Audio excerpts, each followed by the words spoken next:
Welcome, friends, to Historical AF. I'm Keena. Hello, Baudelaires. It is I, Jolly J, back from the dead. We are a historian and a special guest delivering you the random and historical game nuggets you never knew you needed in your ear holes. Games, yay! This is Games Part 3. This is the finale. So much that we could have done, and we didn't really touch on board games or card games, so I'm thinking that should be its own theme soon. It's just fascinating, especially with like Queen's Gambit coming out. Like everybody's obsessed with it. Computer games, I think, could probably be its own theme. That'd be fun. Oh yeah, I was gonna do a history of video games, and my god, that is what I primarily watched was a Netflix documentary called High Score, which is about the early history of video games from like the Atari 2600 to Doom kind of era. Yeah. Of the early 90s. So the fact that it's 6 parts, hour long for each one, and there's just chock full of nuggets, and then you're like, huh, I didn't know that. Fucking lot. Hell yeah. I'll put that on the list of Patreon poll suggestions. Like computer games, I remember I had an Amiga. What Amiga? I had an Amiga way back in the day, and we had computer games, and we had some like weird shit. Like we had something that Leisure Suit Larry. If anybody else remembers that, my god, I do. I never played it, but I knew of it. It was one of those naughty games that I always wanted to. Like he just dropped trow. Like if you went in the right rooms. I don't know why I don't know why I played it. I think my mom was like, "You're too young to comprehend what's happening." I was just moving around, but yeah, I love those games. And I remember like DOS, the kind where you had to type out what you were doing and there was no visuals. Like my grandpa was really into those. What? I'm so glad I'm not alone. Like you guys know what I'm talking about. I don't know what you're talking about. I'm sorry. Amber in the comments knows what I'm talking about. No. She doesn't either. No, nobody knows. So yeah, definitely that's gonna have to be a theme because now I'm can't stop thinking about computer games. But we're talking about other games today. Well, no, I'm talking about video games, but that's because I'm apparently the only one that thought of video games. And I love video games. Here. So my personality, right? I get kind of hyper fixated, I think is the official word for when I play things because I get obsessed and I don't get anything else done. I have to make myself not play video games. Like Animal Crossing was a problem. I played it so much that I never left the couch. I have to make myself not play video games. It's a personality flaw. It's fine. Yeah. I could go on a tangent on just what I do when my son falls asleep and just the numerous amounts of games I try to fit in an hour. That is a task. So how you been, Jolly J? You were here for movies. We talked about horror films. How's life been treating you since then? Well, thank God that I get to work from home. I never leave my house, and I'm kind of a hermit. I'm shocked I am in a relationship. But my girlfriend's also a patron, and we fucking love you. And around Christmas time, it was kind of a lot of stuff going on, catching COVID, thinking my grandpa was going to die. Turns out he had COVID. We all got it. Fun stuff. Still dealing with the after effects of that. Kids get vaccinated. Yeah. But just working, parenting, trying not to go nuts. Well, I'm glad you're doing better. We mentioned this in the extra, but yeah, one of our Patreon fam has COVID right now and kicking its ass. So sending all our love still to you, Amber. Good God. All the love to everybody out there dealing with it. And hopefully everybody's getting vaccinated and most states are lifting it where everybody can get it. So that's exciting. Texas just lifted ours. And I think ours lifted this month as well. So thank God for that. Yeah. I'm obese. So thank God for that as well. Yay. I love all the TikToks where people are like, you might call me fat, but you know what? I qualify for the vaccine. Exactly. And it was like a low. It was like a low BMI too that qualified. Yeah. Like that's not even obese. I don't understand it. The BMI is just an old standard, and you know what? At this moment in time, I'm not going to complain. Other than that, I'll be like, "How dare you? Yeah. I am a D cup. I am not that obese." I'm usually like, it was invented by an astronomer, right? Right? He wasn't even a doctor. whatever. Yeah. Semantics. Freaking BMI. That's a rant for another time. All right, we'll just jump into it. Let's kick off this bad boy with some random. And the random word was joystick. Thank you to Rue. That actually helped me decide on what I wanted to finally do. As soon as I heard games was going on, I was like, video games. Dibs. Dibs. I messaged you and I was like, I want in. Found some little tidbits here and there. I'm going to kind of do a did you know kind of a thing. Ooh, I like it. Just a couple, and then I'm going to go on my big one of why parents kind of suck.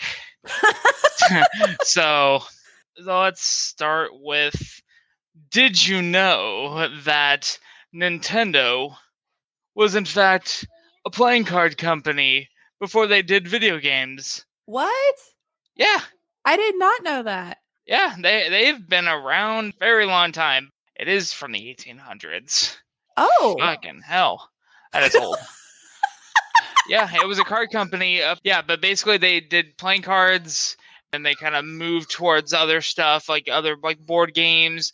And then they started moving towards electronics, then finally deciding on video games until what it's known now that we will sell our souls to.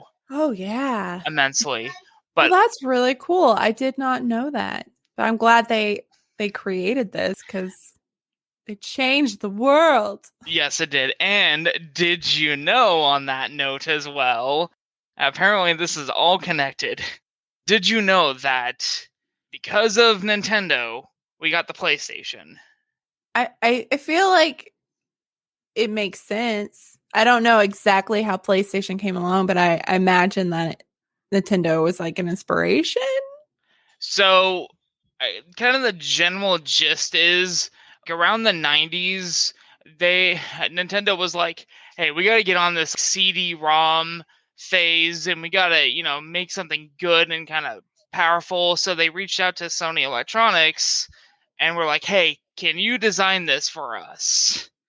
And so they were kind of spitballing ideas around, and they're like, okay, let's do a third-party games and stuff. We're not going to just make it solely Mario and whatever. So, of course, there were some disagreements, and Sony said, deuces.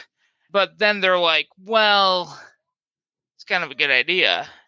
Let's do our own thing. Oh. And that was the PlayStation, until what it's known today as one of the most frustrating things that you can try and find right now.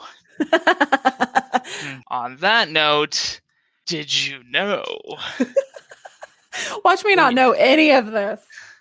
That two gaming companies that were involved with PlayStation are kind of big giants nowadays, meaning Naughty Dog and Insomniac, if those ring a bell.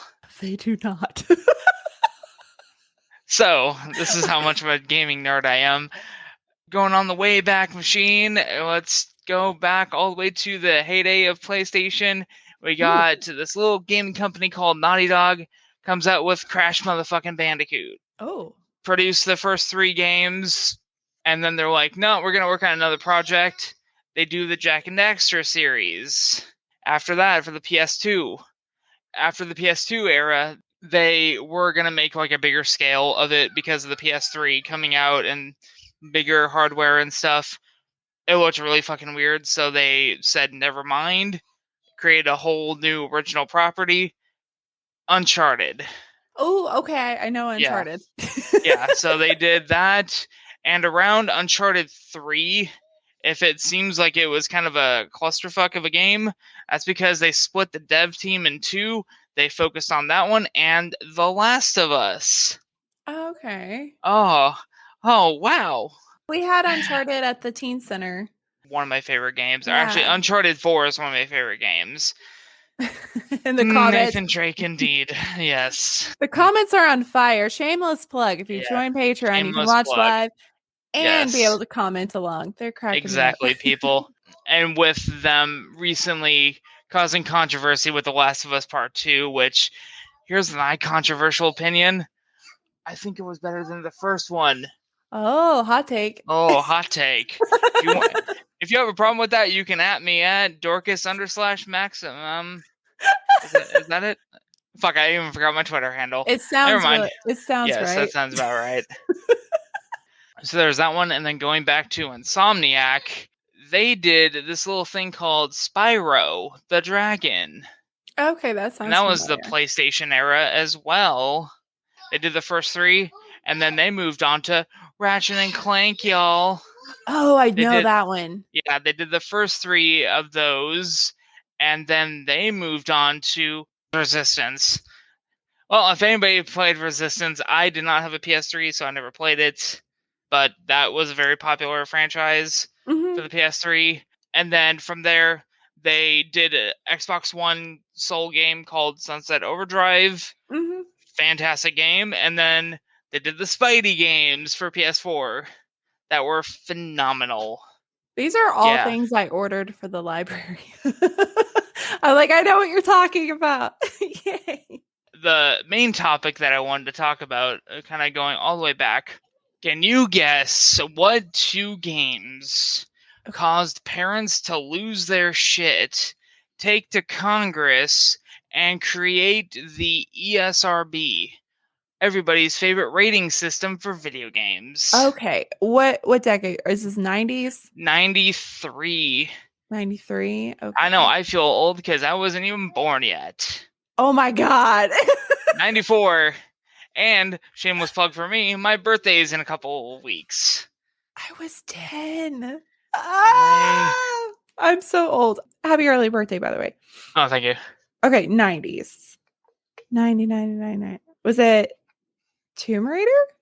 No, wait. Resident Evil? That was 90s, wasn't it? Oh, that was like 96? Okay. I think. I'm trying to think what was too sexy and too violent. One's too violent, one's too sexy. Okay, I got this. Okay. Maybe that's the only two that I actually played in the 90s. I don't remember. Do. This is the fun one that I was saving. Was it a zombie one? Was it a shooter? Mm-mm. Okay, was it? Nope, not Doom. Mortal Kombat? That's one. I totally stole that from the comments. My bad, Kelly. Oh yeah, no, okay. she had it. Too sexy. This one is too fucking obscure for anybody. Okay. Night Trap. If anybody remembers that old piece of shit. I don't. No, you shouldn't. It was terrible. So I'll kind of go into Night Trap first, because this is the fuck shittery that this whole thing, fucking Karens and Chads, man. So, okay. Hashtag fuck shittery. Hashtag fuck shittery indeed. So Night Trap is this old school, God, I hate saying all that. It was a full motion video. So it was like half a movie that you had to control these traps because some vampires were crashing a slumber party. Oh, okay. Yeah. But the thing is, they didn't bite people. They had a grabber thingy that sucked the blood out of someone. But basically, you had to control the traps, and you had to, like, switch the camera between each room. It was kind of like, what maybe inspired Five Nights at Freddy's. Oh, okay. So it's kind of that concept. When you watch or look at it, you're just like, this is a B movie horror film piece of shit that you can just throw on in the background. Why the fuck did this cause any problems? Of course, take something out of context. Yay. It was boobs. Was it boobs? Out of context boobs. Oh. No, there's no boobs. That's the thing. There's no boobs. There's no blood. There's like no hardcore or anything. Oh, okay. It's, but again, this is before the M rating, so or any rating for that matter. Basically, the scene is this person in their 90s. The vampire thingies come in and they're like gonna, they're holding their back and they're taking the blood, and so of course that's what they use, and like, hey, this is anti-female, hey, this is highly perverse and sexualized, even though the game is kind of like, hey, prevent that from happening. Don't let that happen. Okay. I mean, when you watch it, though, it's a really just cheesy, bad thing. Especially knowing what we know now of video games. Oh. When everybody's like, oh, Grand Theft Auto? The best one of them all, Mortal Kombat, that one's more justifiable. That's like, okay, yeah, all right, that makes sense. Because of group of people, but the two big names, Ed Boon and, oh, fuck, it's always the second guy that I always forget, John Tobias. Basically, they started Mortal Kombat as kind of a what if, because Street Fighter just came out, and that was like the big arcade game that was like, ooh, it's a fighting game, and ooh, this is fun. These guys were like, what if we take that concept and we make it bloody as fuck? We kind of make it like a tribute to Jean-Claude Van Damme, and we just kind of make it a little tongue-in-cheek. Mortal Kombat. And that was shockingly in the arcades way before it was even on the consoles. Yeah. Thus, leading back to joystick. Connections. Ding, ding, ding. Yeah. Of course, kids are going to flock to that. They're just like, yeah, I'm going to rip somebody's, trigger warning, everybody, ripping the heart out of the body, beating heart, ripping the skull off their head with the spine attached, freezing the person, then shattering them, ripping off your mask, get the skull mask, and then you burn them alive. And then it just gets way more graphic way later on, and they got really creative lately. Yeah. We had the kind of toned down version at the teen center, the one that was rated teen, so that it was less bloody and less violent. But yeah, it was just kids screaming, finish him! It was finish. Or the DC version where it's Injustice and or Mortal Kombat versus DC Universe. Mm-hmm. Yeah, we played those at the library.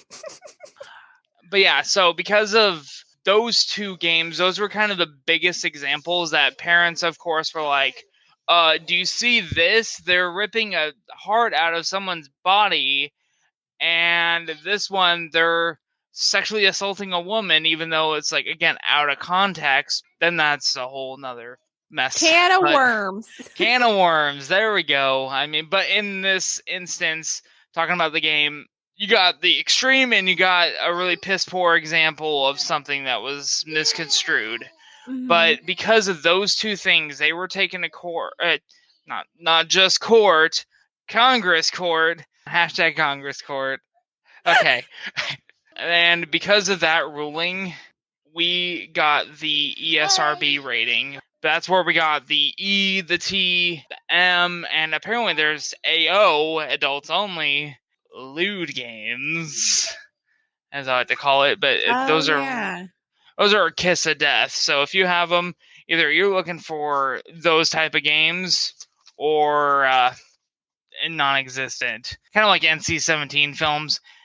Unless it's a very, very detailed foreign film, then you aren't going to see one. I can go on and on about the MPAA itself. Bunch of old fucks rating movies. So this is a bunch of old fucks rating games. And you gotta get really questionable. I mean, when you, exactly, you play Witcher for the plot. Right. Or you play Cyberpunk for the plot. Wink. Are those AO? I've never played Witcher. No. They're just mature? Those are M. Okay, that's what I thought. Yeah. I don't think I've ever seen anything that was an AO. I think I'm curious. I only heard that GTA San Andreas was supposed to be AO just because of one thing that they had to cut out. That's it's like, again, I'm not looking for that kind of thing. I mean, that's just okay. I googled. That's like full ass pornographic. Okay, yeah, it's porn basically. Wow. Yeah, it's all because of Mortal Kombat and a really stupid game called Night Trap that we got the rating system. That's so fascinating. Like I could see the Mortal Kombat. The other one just kind of cracks me up. 28 years ago. I mean, fuck, it's not even that old. Yeah. Yeah. In the comments, Michelle said that she defended that game in her media law class. That sounds really cool. That does sound pretty cool. I mean, of course, there was like, hey, this is for mature audiences or whatever. You know, there'd be like a minor warning on the cover or something. But the fact that Night Trap was sold in Toys R Us. Oh, wow. Yeah, they had to pull it. That's hilarious. Yeah.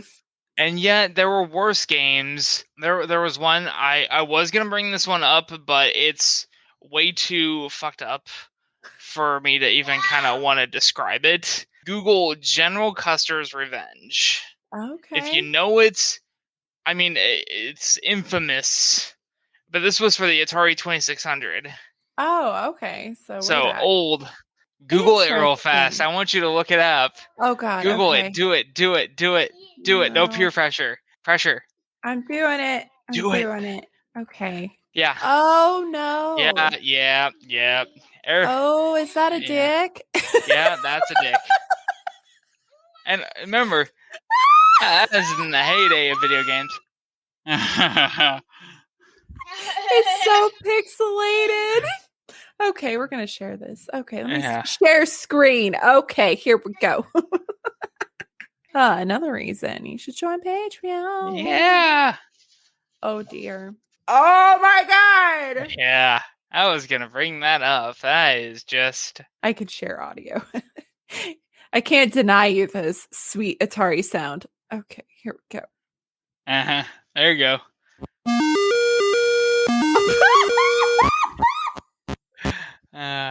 He's totally he's banging her. Oh my God. That's all the game is? Oh my God. Yeah, that's all the game is.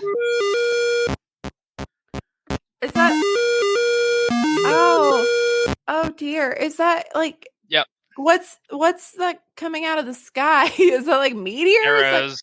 Like arrows. Okay, that makes more sense. Because you're doing that to Native American women. Oh God, I didn't put that together. Yeah. Oh, that's so bad. General Custer's Revenge, everybody. Yay, that got away with everything. Oh, well, I'm assuming it not all the way, but the fact that that came out way longer than... Yep. Oh, that's so problematic. Who's sitting in that room brainstorming and they're like, I got it. This is what we're going to make. I'll do it for you. And then everybody's like, yeah, that checks out. That's going to be awesome. There'll never be a problem with that. Anybody that just joined watching it during that is probably like, and I'm going to log out now. Side note that I forgot, kind of going way, way, way back to the start, because I totally forgot about this random thing, or not random, important thing. Because of oversaturation and just everybody kind of getting fucking tired of it, because the Atari 2600 just pumped out games in the early 80s, and the icing on the cake was the E.T. game. If you've heard of that controversy, which that was one of the first games I ever played. Because of that, there was the game crash, and basically the gaming industry was DOA. It was basically going to be extinct until Nintendo came along with the Famicom, the family computer, and then for when they then brought the thingy over to the thingy... No, strike that, reverse it. When they decided to westernize that, they redesigned it as the Nintendo Entertainment System or the NES. Yeah. And did you know that's what saved video games? Da da da da da da. Duh. What was the ET controversy? I don't think I remember the controversy. Oh, it was made like within 6 weeks or something. It was made really fast. Oh, okay. And it was just a piece of shit game. I mean, Angry Video Game Nerd did a whole movie about it. Oh, okay. And so it wasn't any quality left in games. It was just how fast you could get it out in the market. It was oversaturation and just more quantity over quality. Just what kind of killed Guitar Hero back when those were out. Oh, yeah. So, yeah.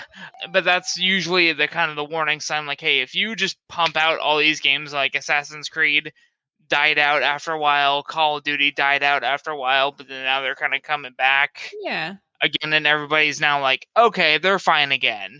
Because I Okay. remember when everybody was like, oh, fuck Assassin's Creed, oh, fuck Call of Duty. Now they're just like, all right, yeah, Odyssey was fun. Oh, yeah, no, I liked Origins. Call of Duty Black Ops Cold War, that was fucking awesome.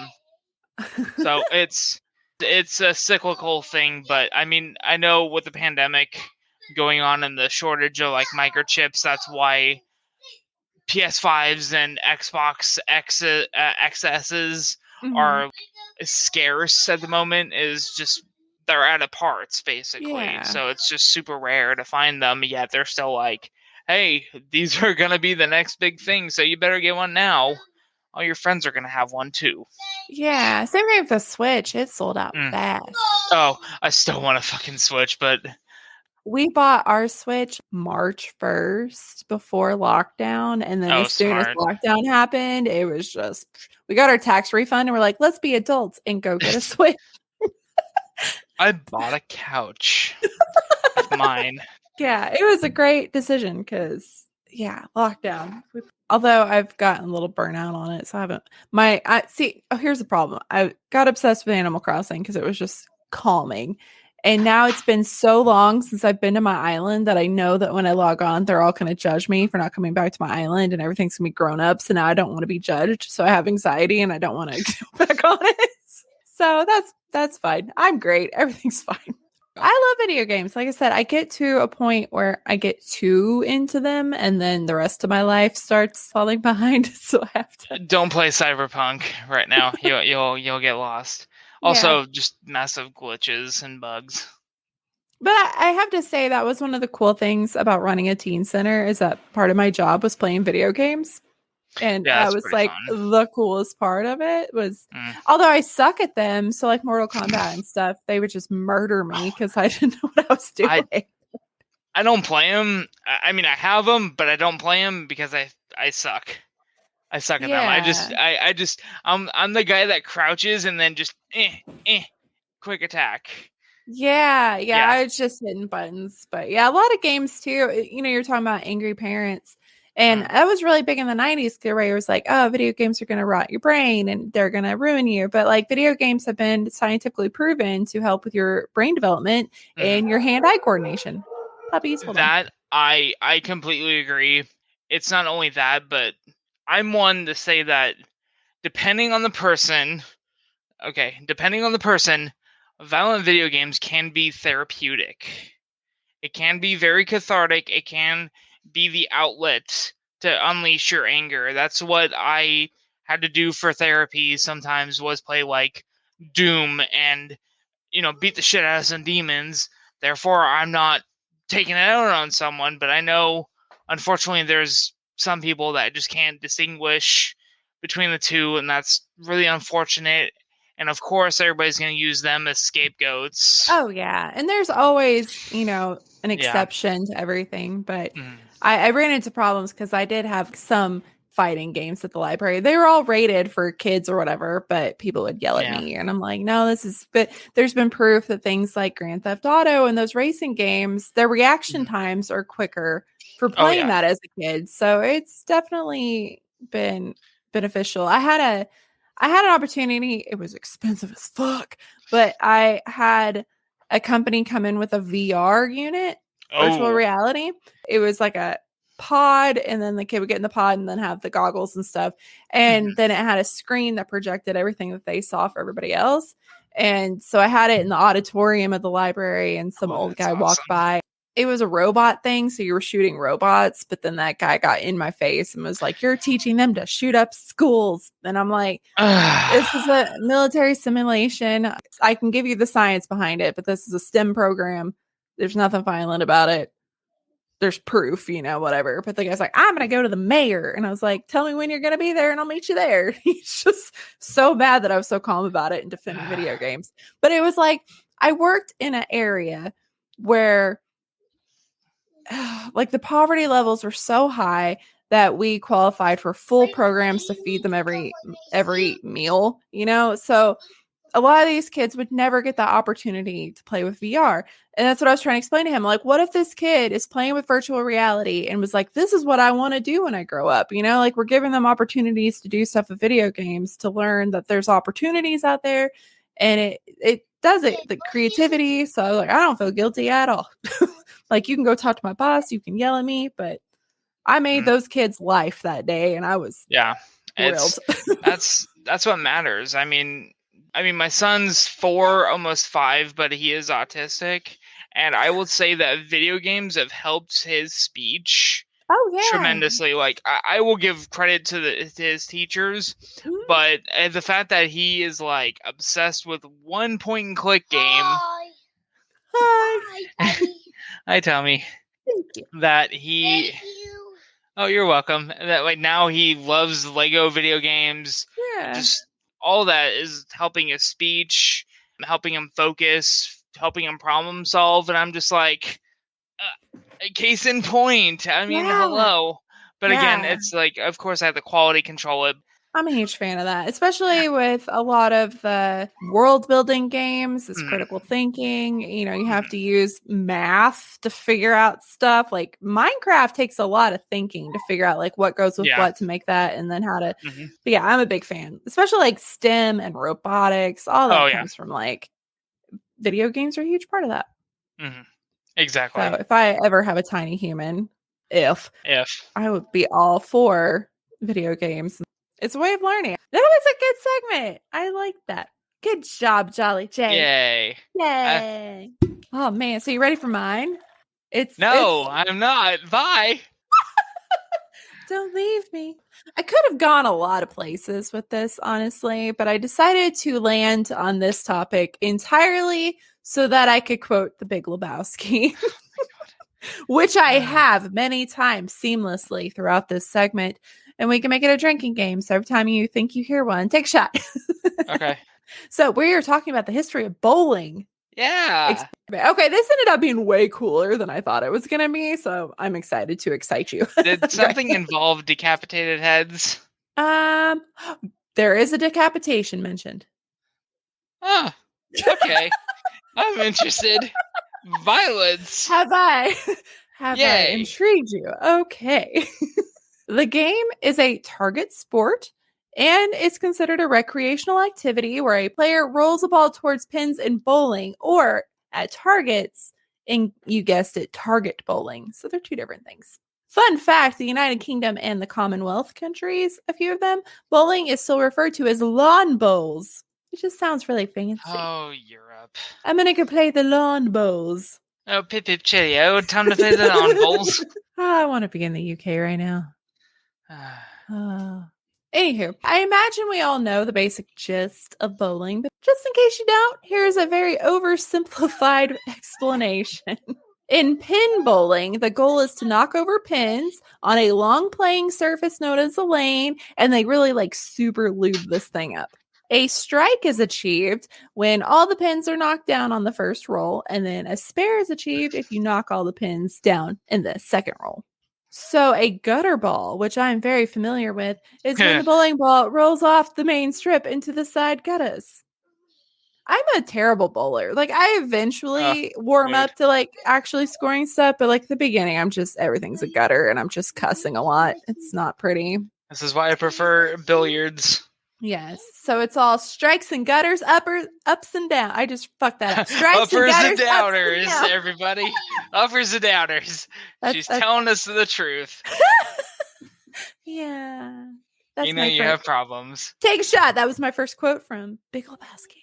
Haha. Common types of pin bowling include 10 pin, candle pin, duck pin, 9 pin, 5 pin, and no shit, it's called a Kegel. Is it said the same? I don't know, but we're going to say that because it's spelled just like the vaginal one. So we're just going to call it a Kegel. It's German for Skittle, which Skittle is another word for this game. The more you know. It's not just candy. It's delicious. Did you know? In Skittle, it's a game where a player rolls a plastic or wood ball down a lane known as a Kegelbahn, and it hits 9 Kegels. So that's the name for the pin. Target bowling, the aim is usually to get the ball as close to the mark as possible. The surface of the target bowling can be grass, gravel, or synthetic, kind of like a lane. And there's different versions like the lawn bowl, bocce, carpet bowl, or pentanque. I think I Googled that and I still forgot. And then boules. And they have indoor and outdoor. So history. The history. The Hestra. Believe it or not, bowling and bowls are games that have ancient origins. What? This bad boy, it predates the Roman Empire, Jesus Christ himself, the Olympics, and even the Mexican pyramid at Teotihuacan. Why am I saying Quan? Teotihuacan. Tequila Con. I don't know why I kept saying Quan. Qua. This is like the one thing I know how to pronounce. This story really starts at the turn of the century with an archaeologist named William Matthews Flinders Petrie, or Flinders Petrie for short. By 1895, he had already established himself as perhaps the world's leading Egyptologist. Fun fact, he's the dude that measured and triangulated the Great Pyramids, the tombs, and other ancient Egyptian buildings, and those calculations remain the standard that historians use today. So this guy's a big deal. He's also the dude that measured Stonehenge and had the first, theories as to what is it. It's 1895, not 1930. Almost every source that I got from a bowling site said 1930, but then history was like, no, that's wrong. Stop saying that. So stop saying that. It's 1895. Okay. So this dude began working on a cemetery site in Nakada, I think it's Nakada, a town on the west bank of the Nile. He excavated nearly 3,000 graves, all of them filled with, things people are taking to the afterlife. So he found a bunch that weren't robbed at this point. Many of them were children's graves, and in them were a lot of toys and games, and probably a rug that really ties the room together. God damn it. Okay, that one I recognize. Really tie the room together. Get on my fucking rug. If anybody's never watched The Lebowski, you have to. Petrie was known to keep really detailed notes, and this is what he wrote in his notebook about this particular grave. Quote, in a large grave of a child was found a group of stone balls, etc., shown in figure 7. The original arrangement is quite unknown as they were found loose in the earth. The 9 vase-shaped stones, none of them pierced for suspension, and they can only stand on their circular flat ends. This leads us to suppose that the 9 vase-shaped pieces were to stand on this end and to be played with the balls, which were just suited in size and weight for such purpose. So our dude found 9 pins similar to bowling pins, and then he found 4 marble-type balls that were heavy like bowling balls, and he was like, boom, bowling.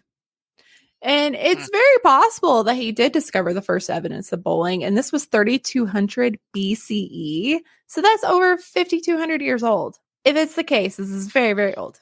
I say And with that, you would think, how the hell did they come up with that?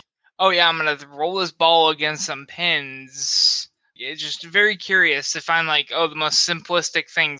How did that come about? I mean, it's really interesting that it popped up all over the world, a similar thing. I'm going to roll this heavy thing because it's too heavy to throw, and then I'm going to knock something over. And then it's also interesting that all the pins are very similar depending on where you're at too. So it's just kind of interesting that everybody kind of developed it. But I would like to throw it out there that this is not definitive evidence that this is the absolute first thing that we've ever found. It does look like bowling from us looking back as people that have all bowled, right? But this guy admitted that, what was that? Oh, something just hit the wall behind me. No, what? Who's he?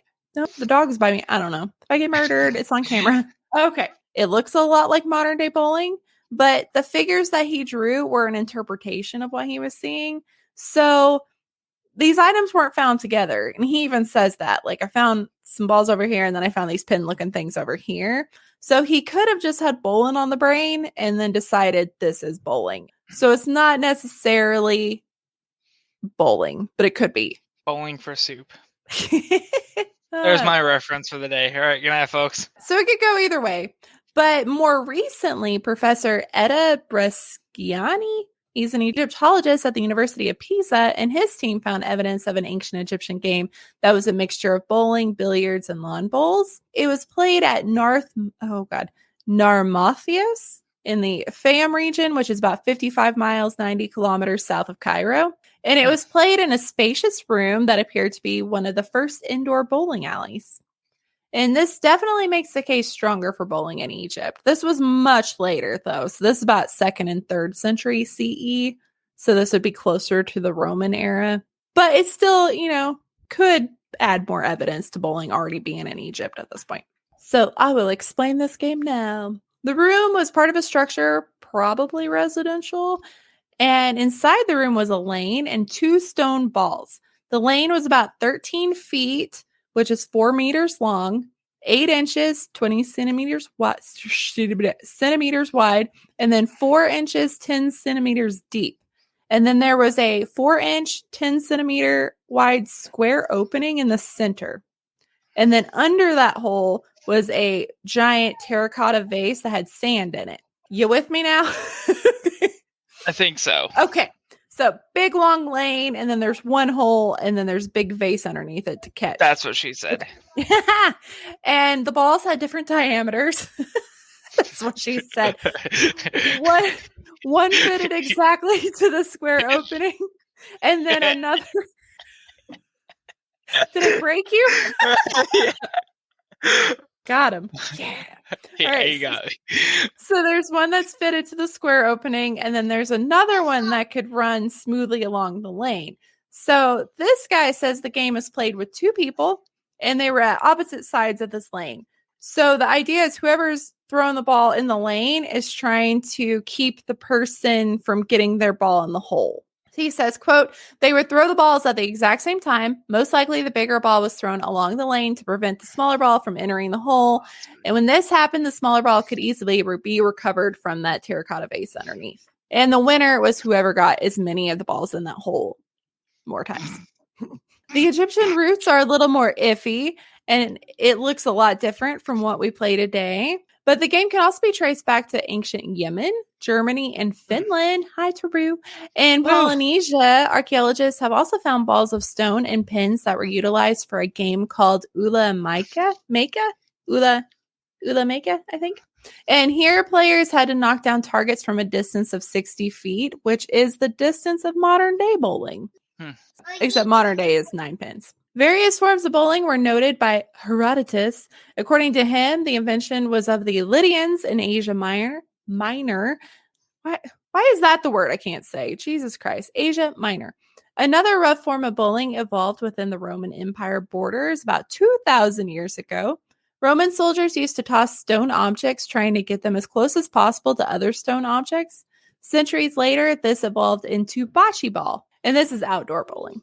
The game was played by the Gaelic tribe Helvetii in northern Italy during Caesar's rule in 50 BCE. So in the 5th century CE, the game started to take shape more like bowling as we know it. The location of this development was around the German borders, and bowling was still not a sport at the time. It was actually ceremonial. It was religious. Who knew bowling started out as religious?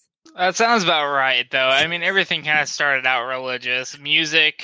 That's true. So this is how they put this together. Pins were seen as evil spirits or demons. And when they were toppled by the stone objects, the participants could cleanse their spirits and free their souls. As centuries were passing, stone materials were switched for wooden to create balls and pins. So William Paley, I know that guy. He's a nihilist. Ding, ding, ding. Another shot. Oh, I'm nailing this. I'm just kidding. He's actually a medieval historian. He claims that there's evidence that bowling in Germany began around 300 CE. And the game was played in cloisters and cathedrals where there was a custom of having parishioners, according to ancient chronicles of Paderborn. Parishioners would be given a ball and asked to throw it at the kegel. We're back to the kegels. In the case of a hit, the thrower is considered not to be a sinner. I would be in so much trouble. I can't hit shit. If you don't hit it, the parishioner is supposed to attend services more often and seek penance. So I would have all the sin. So would I. Womp womp. At the end of the 12th century, William Fitzstephen This Stefan published a book, quote, Survey of London, in which he summarized the game sports of England in the 12th century. And he made several references to bowling in his book, and we find that bowling alleys were common as early as the 12th century. Indeed, they were very much like the modern bowling alleys of today, where customers were charged to play a game. And his accounts are very clear. Bowling was popular. It was popular within the rich, the poor, the old, the young, everybody. So that's pretty damn cool. Good. Yeah. In 1299, the oldest surviving known bowling green for target-style bowling was built. It was Masters Close, which is now Old Bowling Green, at Southampton Bowling Club. So it's still in use, which is wild to me. 1299, and this thing is still being used. The first roofed bowling alley was built in 1455, and this modernized bowling, and it made it an all-weather sport. Because it rains a lot in England, you know? So now that it has... What? Right? Who knew? Huh. So fun fact, Martin Luther, we've all heard of him, right? With his little treatises and the door. He was reportedly really into bowling, and he actually built a lane in his backyard so that he and his kids could play. And he's actually credited for being the dude to say, hey, we need to just do 9 pins. Because some people were doing like 17, and he's like, too much. We're going to do 9. Eventually, bowling separated from the church and became a secular sport across European countries such as Switzerland, Spain, Austria, and Scandinavian countries, where it's not unusual to see bowling greens at rich people's estates. To live in a rich place with bowling alley, that'd be great. Around this time, the game started to gain a bad reputation due to its associations with gambling and drinking. Ugh, that booze is terrible for you. This is probably the funniest thing I've read all day. Too many soldiers of the Royal Army were spending most of their off-duty time bowling, so they weren't practicing their archery skills. Those skills were apparently essential to the national defense during the 100 Years' War, so King Edward III was pissed and decided to ban the game since it became a risk to national security. Huh. Well, now we know. Now you know. And more than one British monarch tried to ban commoners and peasants from participating in bowling, along with other sports. They did that too. They thought they were a waste of time and encouraged gambling.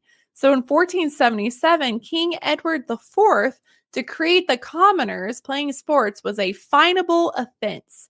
Quote, whoever shall occupy a place of cloche, cales, half bowl, hand in, hand out, or queck board shall be 3 years imprisoned and forfeit 20 pounds. I did some Googling, and in 1470s, 20 pounds could buy you 26 horses, 50 cows, 142 stones of wool, 54 quarters of wheat, and it was approximately 666 days of wages if you were a skilled tradesman. That's so much money. Today, it would be 14,958 pounds. Wow. For playing bowling. In other words, this was a very aggressive punishment for bowling. This aggression will not stand, man. Oh, next Lebowski quote. Come on, man. Gonna get you drunk. All right, so fast forward to 1511. King Henry VIII, known for making heads roll, see, decapitation. Oh, there we go. He also liked rolling some bowling balls. He and his friends were fans of lawn bowling, and he made sure that he had alleys in all his palaces, like Hampton and Whitehall. He even built a court in Westminster Palace for Anne Boleyn, who was also a fan of the game. I'm a big fan of Anne Boleyn, so that made me happy. He wanted to make the game more exclusive and declared that bowling should be illegal for common people, and that, quote, no manner of persons could at any time play any bowl or bowls in open places out in his garden or orchard. Those who broke the law would receive a statutory fine of 6 shillings and 8 pence, though according to shepherd noblemen who owned property valued at more than £100 could obtain a bowling license and they could play. So if you had enough money, you could get a license. This is just wild. So this is less intense. 6 shillings and 8 pence is about 11 days work. Can't even buy a cow for that. But that is the most British thing you said. Oi, 6 shillings and 8 tuppence. Oi. 11 days work. Yes. So that's about 240 pounds today.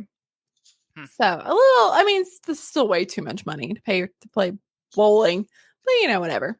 So another English law passed in 1541 and it was repealed in 1845. That's a really long time. Wow. But this prohibited workers from bowling except for Christmas, and it was only allowed at their master's home and in their presence. So they're like, we're going to be kind and let you play on Christmas. Only if I'm there, though. I have to be there. I want to play. I want to work on my game with you. And this is a fun little historical nugget. On July 19th, 1588, English Vice Admiral Sir Francis Drake allegedly was playing bowling at Plymouth Hoe. Sorry. I'm an adult. I could Google that hoe. When the arrival of the Spanish Armada was announced, he replied, quote, "We have time enough to finish the game and beat the Spaniards too." He lost the game, but he won the war. So that's fun for him. And then Sir Francis Drake also tying back to Uncharted. Haha, connections. Full circle. Yay. The game eventually reached the United States due to the Dutch and English immigrants. It was first written about in 1818 in Washington Irving's book, Rip Van Winkle. And Irving is the dude that wrote Sleepy Hollow. So shameless plug, I talked about it on a drunk dive on Patreon, so you should join Patreon. Patreon.com/historicallyfun. Yay. And initially bowling was a 9-pin game in America, but since the game was associated with drinking and gambling, banned it. They were like, you cannot play 9 pins. So in response, a lot of the place added a 10th pin because they're like, not the same game. We can play this now. And they renamed it 10-pin. However, the town of technicalities. So the town of Perry in New York State had already passed laws that said they were going to ban the game regardless of the number of pins. It happened that the will of the people proved to be stronger than the popularity of bowling. It didn't fail, even though there was laws against it. People found ways of playing, mostly going off into places outside the city. And then the Germans started coming in and they're like, fuck yeah, we love this game. On January 1st, 1840, Knickerbocker Alley in New York opened, becoming the first indoor bowling alley in the United States. Knickerbocker. By 1864, the first bowling manual was written by a cotton merchant from Glasgow named William Wallace Michael. It soon became a manifest of popular play worldwide. And then the progress led to the formation of the American Bowling Congress in 1895 after the basic rules were kind of codified, and then they included equipment regulations. And the first championship tournament was held in 1901. And then in 1903, Illinois institutionalized a handicap method for bowling. Just a few years later was the first women's bowling club. I'm actually surprised how early on they were kind of inclusive, making it accessible. They can play bowling earlier than they can vote. Yeah. And then a technological leap enabled the usage of more sophisticated materials for manufacturing bowling balls. The first rubber ball used in bowling was 1905, and it was called the Evertrue. So fancy. And then a decade later, the Brunswick Corporation developed a ball made of mineralite. And before this, balls were just made out of hardwood. So now they're making it kind of like a lighter, rubbery. In 1908, the now oldest surviving bowling alley for the 10-pin sport was opened in Milwaukee, Wisconsin, in the basement of the Holler House Tavern. It now contains the oldest sanctioned lanes in the United States. Don't you know? Don't you know? Of course, bowling in the States also became associated with drinking and gambling. And then there was prohibition. Oh, no. Oh, no. And then bowling alleys became it was like a speakeasy. I had no idea. Some of them, it makes sense, though. Others didn't want to go the speakeasy route, and they became more family friendly, and they encouraged women to bowl because, ladies can't be near all that drinking and bad stuff. But then after prohibition ended in the 1930s, beer companies started to sponsor professional and semi-professional teams to promote their brand, like Pabst, which beer and bowling go together. You can't, even if you're like thinking about like TV or movies or just visualizing a bowling alley, somebody's always drinking a beer. Yeah. That was a very good marketing choice on their part because it stuck. The American Machine Foundry Company acquired patents to put the end to the pin boy. It was just a kid that just reset all the pins after every time you played. I wonder how many times I got just nailed. People are jerks. I'm sure they just try to hit those poor kids. And the automatic pin spotter was introduced in 1952. Sweden began installing the first 10-pin lanes at the beginning of the 20th century. And interestingly, other European countries didn't really popularize the sport until like World War II. Great Britain embraced the sport in the heat of World War II, and several hundreds of lanes were installed in military camps. That's wonderful. You know, like a little morale booster. That's fun. And during the 1950s, bowling underwent major technical improvements, such as the ball, scoring monitors that show your speed and path of the ball, and some more. And then the 50s also abolished its all-white male policy and allowed both women and African Americans to become members after civil rights activists have protested the organization's segregated policies. This blows my mind. 1950? Yeah, it's still like a good 15 years before the Civil Rights Act. So that's just really cool to me. I mean, it's still way too long, but still kind of surprising. Small victories. Yeah. And this is the period where people started developing strategies to how to play. And there's like techniques. Me, I just throw it and hope for the best. Not too well. Not only professionally, but it also became fun family sport. People participate in holidays, birthday parties, school trips. And they just started increasing nationwide. According to documents, the first national competition took place in 1891. The first world tournament took place in 1954 in Helsinki in Finland. Bowling has evolved from a sport played in the streets to an entertainment played by celebrities and presidents. In 1948, 2 bowling alleys were installed in the ground floor of the West Wing in the White House as a birthday gift for Harry S. Truman. And then it was moved into the old executive office building, now the Eisenhower Executive Office building in 1955. And they moved it there so that employees could play. So that's nice. Yeah.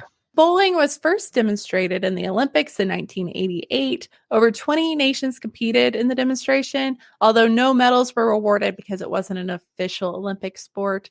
To this day, bowling has not been added. It came really close. So in 2015, it made the top 8 potential new sports to be added, but then they cut it for the 2020 Olympics because of financial reasons. They'd have to build a bowling alley. Okay, well, that makes sense. Yeah. So like the 2020 Olympics didn't happen. So I don't know if that means maybe it'll get added. Who knows? But I can't be worried about that shit. Life goes on, man. Bowling is played by 100 million people in more than 90 countries. It's popular.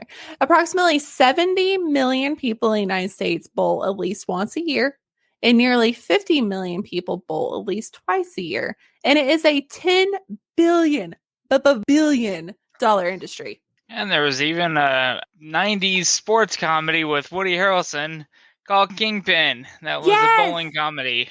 Yes. And it, so many good ones. And bowling has had some big moments in pop culture. I mean, obviously, Big Lebowski. It brought to the screen, you know, the dudeness, the duder, the El Duderino. And his friends are just hanging in a bowling alley with a beer in hand throughout this crime comedy, except on Shabbos. Because you can't roll on Shabbos. And it shows up in a lot of TV shows. There's The Simpsons, Homer is in a league, and the Flintstones. Yeah, 2.5 Men. I think he was in a league. Parks and Rec had a whole episode where they do like a charity bowl off. Hell, even Busta Rhymes did a Pro Bowler Association commercial with his song "Give It To." That's awesome. I watched it today and I was like, "Oh, that's fun." And then Lil Wayne actually had a really famous interview with Katie Couric at a bowling alley. He's a very good bowler. Apparently he's been bowling since he was 16. But yes, so that's bowling, and it was way more interesting than I thought it was going to be. That really was, though. You'd think it would just be... Of course, my mind is going, it was... They would cut off the heads of people and then roll it down the alley, and then that's the origin of bowling. I mean, I'm sure that maybe did happen at one point, but I mean, human curiosity, but Oh, still, yeah. very fascinating. I mean, if you think about it, if you've ever been bored and you have like a rock or something, we just throw it and hit stuff. I'm sure somebody's like, we can make this work. Instead of a rock, make it round so you can roll it. Yeah, it makes sense. Like I said, exactly. The fact that it popped up in, Africa and Polynesia and Europe all around the same times, and it's all, variations. Like I said, there's two kinds. Like you got the rolling or you got the toss and sit, but they're all very similar. Something about human nature wanting to just throw shit. But thank you so much for joining me. Yes, thank you. Hey there, Gigawater Gang. Thank you so much for listening to Games Part 3. I want to thank Jolly J again for joining me. I had such a good time. He is hilarious, you guys. And I love that we just kind of touched on the history of video games, and I am motivated to have a whole episode on this because it's just so much, but I think all of us have so many cool experiences with video games. I'm just geeking out over here. If you would like to join Patreon and watch these live or watch every past episode video form with all the deleted scenes and bloopers, you can go to patreon.com/historicalafpod. And there's so many benefits, you guys. The list is so long, so if you just go and look at Patreon and you can look at what each tier offers, I promise you, so much stuff. I'm constantly sending things. We do gift drawings. We have movie nights. We just watched Harley Quinn together, the cartoon on HBO. It was so much fun. So definitely check that out. Become part of the fam. Speaking of Patreon, I have some shout outs this week. I am so excited. We have a new brilliant AF member of the fam, James. And James is the first person to take advantage of this new feature on Patreon where you can pay for a full year and get a discount. And that's exciting to me because my nerd ass was just happy that somebody made a commitment to deal with me for a full year. How exciting is that? I am just so happy that you've joined the fam, James. And I can't wait to get to know you more. I can't wait to find out what kind of nerd you are, what your history likes and dislikes are. And I'm probably making it weird. I'm probably coming on way too strong right now because I'm just really excited to get to know you. So thank you, James. Thank you so much for joining the fam, and just thank you so much for the support. And by joining, you are helping me keep this podcast going. And I just hope you know how much that means and just how incredibly helpful that is. Thank you. Thank you. Thank you. Thank you. And also my mom, you might remember her from episode 8, I think, the dowry goat, the letter that will live in infamy and go down in history. I truly hope someday that some historian in generations, centuries ahead stumbles on this podcast. And for one, they're just confused. I think that'd be hilarious. And two, I hope that they listen to this dowry goat letter and they think that's how weddings worked. I'm hoping anyway. Anyway, my mom's really funny. She doesn't give herself enough credit. I'm going to try desperately to get her on the podcast when I go home because I am vaccinated. She's going to be fully vaccinated on May 1st. My sister's going to be fully vaccinated by May 1st. I'm just pumped to fly home. But I feel like I'm going to bombard her, put her on the episode so you guys can hear for yourselves the hilarity that ensues. But anyway, the whole point of this is that my mom upped her pledge to a prolific AF patron. I'm like, Mom, you're my mom. I'd give this all to you for free because I love you. And she's like, no, I want to support you. So way to make me cry, Mom. And I'm not going to be mailing you your mason jar because every quarter you get a gift if you're a prolific AF patron. So this quarter, they all got booze glasses that say, I like history, and maybe 3 people. Super cute. So I'm not mailing yours. I'm going to deliver it in person because you're my mom and I'm going to be visiting. You're welcome. Again, you can join Patreon at patreon.com/historicalafpod. Also, I need listener stories, like, really bad. I don't think we have enough for this month of April's extras. So please, if you have an idea that you've been wanting to send in a while, please send it. You can email it at historicalafpod@gmail.com. Or if it's easier for you to just DM it, you can DM it on all the social media. I will get it, I promise. You can find me on TikTok. You can send it to me on there. I am not picky. I just want to hear your stories. If you want to check out merch, that is shop.spreadshirt.com/historicalafpod. And you can also go to you can go to etsy.com/Keenis Creations You can go to etsy.com/shop/Keenest Creations, and that's creations with a K. And that will have things like wine glasses, beer glasses, koozies, shot glasses, all the boozy things that I can't sell in the other shop. For the entirety of the month of April, if you leave a review at podchaser.com/historicalafpod, they are donating a quarter to Meals on Wheels. And that is if you review the entire podcast, or you can go through each individual episode and review, and I can respond, and that's an extra quarter. So together we can donate 50 cents a review, and I highly recommend it. It's for a good cause. It helps me out. The reviews are really beneficial to the podcast. I'll see you next week for a new theme. It is inventions and or inventors, and my first guest will be Thanks I Hate It podcast. I'm so excited. Okay, bye.